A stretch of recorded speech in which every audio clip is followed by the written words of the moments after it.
Malawi Brief. Lieutenant General Zonti afika ku komiti imene ikuyendesa ngozi imene inachitika ku Chikangawa, ndipo iwowa akubwera pambuyo kuti anthu akoma anawawuza kuti ndege itagwa inapezeka pa 10. Ndi iwowa akubwera kuti azatsimikize ngati zimene analankhula anthu akoma ndi zimenedi iwowa analankhula. Ndi tamvesera. For India, together with my late wife. We fast forward now to 25th June 2024. That's the day I returned back from India. A few days later, I contacted Mose to ask him how the burial proceedings had gone in India. For allowing me to mourn and grieve my wife, who passed away 29 days ago. And of course, Chair and honorable members, for the 1 minute standing we did for her. Thank you very much. Chair and honorable members, I've been asked to testify on my knowledge concerning the journey undertaken by the late Vice President Dr. Salos Klaus Chilima on 10th June 2024, and the information relating to the reported crash of the Malawi Defense Force Donia 22 aircraft. Specifically, I've been asked to explain the basis upon which my information was formed, the communications I made or received, the sequence of events leading to my communication with Mr. Moses Takoma. On the 10th of June 2024,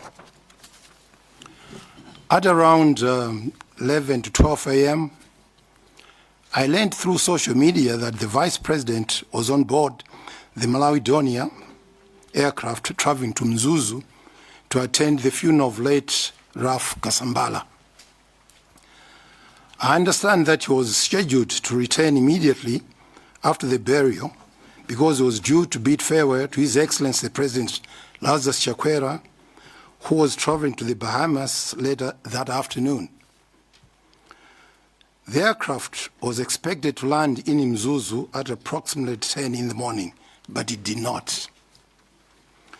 Efforts by the Malawi Defense Force and Civil Aviation and authorities to establish communication with aircraft and its crew proved unsuccessful. Later that afternoon, at around 3 to 4 p.m., a search and rescue operation involving the Malawi Defense Force, the Malawi Police Service, and members of the public was activated. Due to limited search equipment, uncertainty regarding the aircraft's location, and the dense Chikangawa forest, the search yielded no positive results and was later suspended that evening. Telephone conversation with Mr. Moses Takoma. Chair, you have to excuse me. Later on, as I go through this, I'll be calling Mr. Moses Takoma as Mose. In short, I hope you don't mind. At approximately 8 to 9 p.m., I spoke with Moses by telephone. The conversation began with me saying, "Beba Mose." He replied, "Bwanji Chief." I then said, "Mose, brace yourself. It's not looking good. I believe this plane has crashed." He responded, "No, Chief." I continued, "It's a terrible tragedy that Sean and his sister," Sean is the late VP's firstborn son, "have lost both their parents." He replied, "Chief, this cannot be. For your information, I was with Mary this afternoon at her house." I said, "Oh, thank God, this is good news." However, social media is awash with reports that the Vice President, Mary, Madam Shanil, and members of the security detail were all on board. The only person reportedly unable to board at the last minute was Honorable Chimwendo. I further told him that My instinct strongly suggests the aircraft had gone down and that the chances of finding survivors were extremely remote. Moses replied that, knowing SKC, he believed he could survive this. I agreed, saying SKC was exceptionally tough and very physically fit. Moses added, knowing him, he will not go down without a fight. Chair and honorable members, why I believe the aircraft had crashed. 3 reasons. Number 1, zero communication. The aircraft was carrying the vice president, a very important national leader with a time-sensitive program that day. A prolonged loss of communication was highly unusual. That's number 1. Number 2 reason was the bad weather. The weather in Mzuzu was reportedly to be poor. Under normal aviation procedures, if landing was not possible, the aircraft would have returned or diverted to another suitable airfield, such as Likoma, Karonga, Tanzania, Zambia, or any other nearby base. However, there was no communication indicating that such had been taken. And the last one, and very important one to me, was the time. The aircraft was expected to land at around 10 in the morning. By the time I spoke with Mose, almost 10 hours had passed. The crew were experienced military professionals, and I did not believe they would deliberately remain silent over the radio for such a prolonged period. Taking these 3 factors, Honorable Chair and members, my instinct led me to believe that so Zoti Moses Amacheza Oguntewe, he could have, it's possible, but from what I picked up, I listened to his testimony when he was here. He kept saying that he didn't believe me. In other words, he knew that day usiku. I didn't have any solid information. So that's why probably he didn't share it with anybody. But Zoti Amabanga share Kumauza and Trineso Kumamba Pompo, no. I was most of the time in the country or in India, in and out. So I never went to the golf club for a long period until now. Thank you, Chair. Chair, the minute about the Zagasin.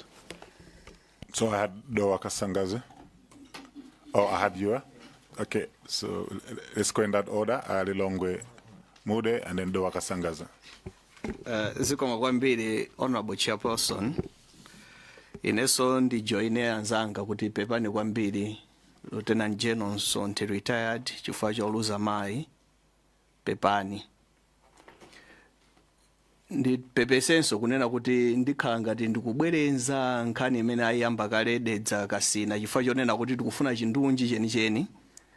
Nkhani yayikulu bwana Nsonte imene mwayitanidwa nchifukwa cha evidence ya bambo Takoma. Ndeti mafuna timve mosakayikira kulina kuli konse kuti inu mukachoka tisakhaleso ndi mafunso kuti mwina amatanthauza chakuti. Mwachindunji bwana Nsonte mungatitsimikizire komiti ino kuti zimene adanena Mr. Ntakoma zonena kuti inu mudauza kuti ngozi yachitika yadziwika kale matupiso apezeka kale zimene adanena Ntakoma kudzatiuza komiti ino sizoona mungatitsimikizire choncho. Our Chair, honorable members, as I keep repeating, I didn't have any evidence. I didn't even know kuti zinakhala bwanji, but I was basing on my own instinct that ndege mene yakwa. Whether we mentioned utika mitengo, whatever, could have been part of the conversation, but I didn't have any evidence. Thank you, Chair. Zikoma kwambiri. Funso langa lachiwiri likhalanso ngati ndikubwerenza koma ndikufuna ndimvetse. Tsiku limene amabwera pa 2 adanena kuti adakuimbirani tipota zavomerezedwa kale kuti munayimbira. Adakuuzani kunena kuti ineyo tu evidence yanga imene ndikukapereka uku ndikanena zakuti zonena kuti inu munandiuza. Adanena ma details kapena kunena kuti zimene adzanene ku komiti kuno nzija adanena zimene mudamvera adakuuzani.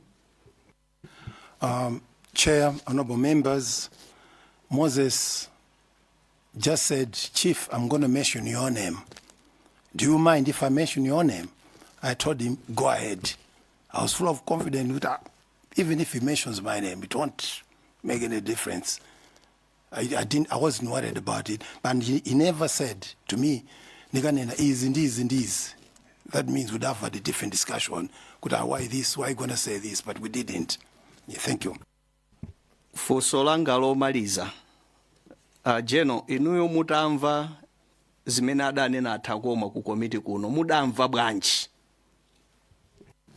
Chair, it's quite sad because part 2, that's when my wife was very, very sick. Part 3, when you're interviewing, that's when my wife passed away. So there was a lot of backlash from a lot of people. But I said, Amy, leave it. And I was with Mose. He's a personal friend. He was there at my house. So this thing, when it was happening, I just ignored it. I said, let me concentrate on mourning my wife. But deep down, I knew. I even shared with a few people. I said, no. Moses just picked just a highlight. But there was more to it. We discussed about Anna Kalabanji corrected me, I made a libo, etc., etc. So that's how it was that day, part 3. So, Chair, omaliza ndipempho kuti mmene atiuzira bwana Nsonthi Nthakoma adakumbutsidwa kangapo kunena kuti munalumbira ndipo iwo amakhala kuti ndalumbiradi. Koma zikuoneka kuti zimene adanenazo sizoona. Nde ndikupemphani Chair komanso kuti tione kunena kuti kodi Nthakoma tipanga bwanji monga mwa malamulo. Zikoma kwambiri Chair.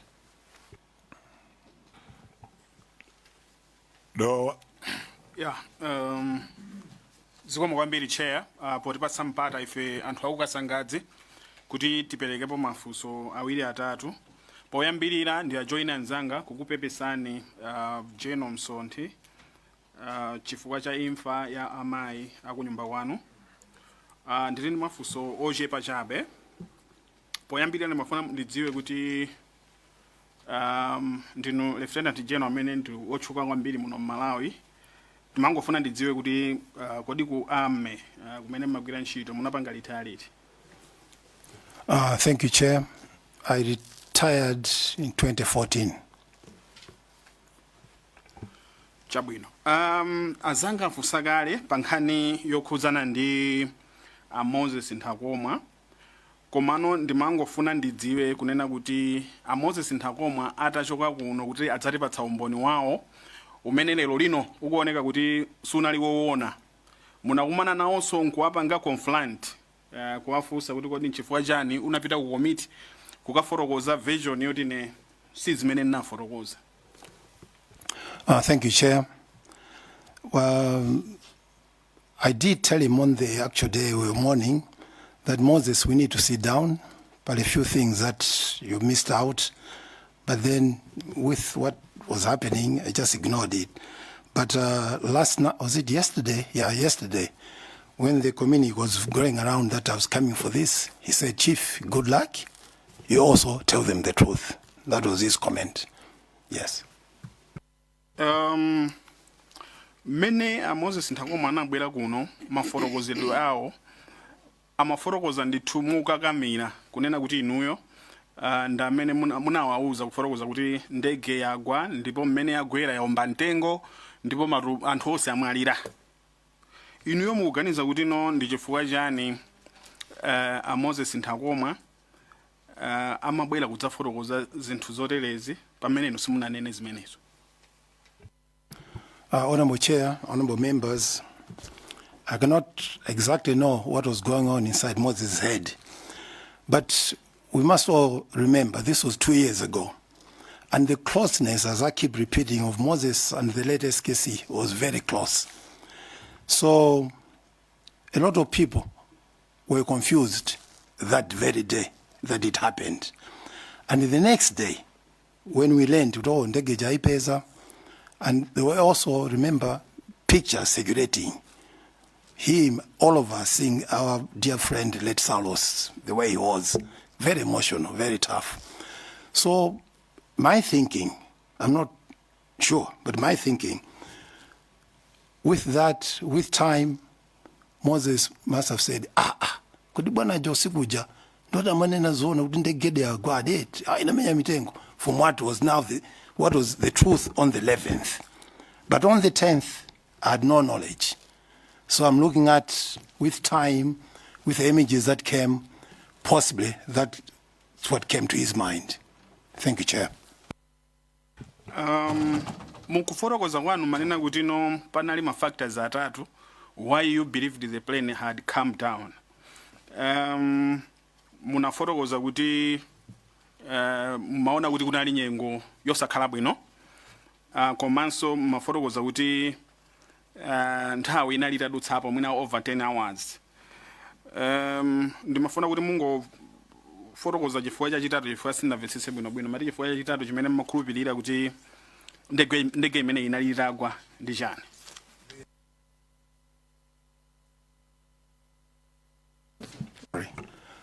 Through you, Chair, the three reasons, the last one was time. I looked at Gamba Mawa 10 o'clock when they're supposed to land in Mzuzu.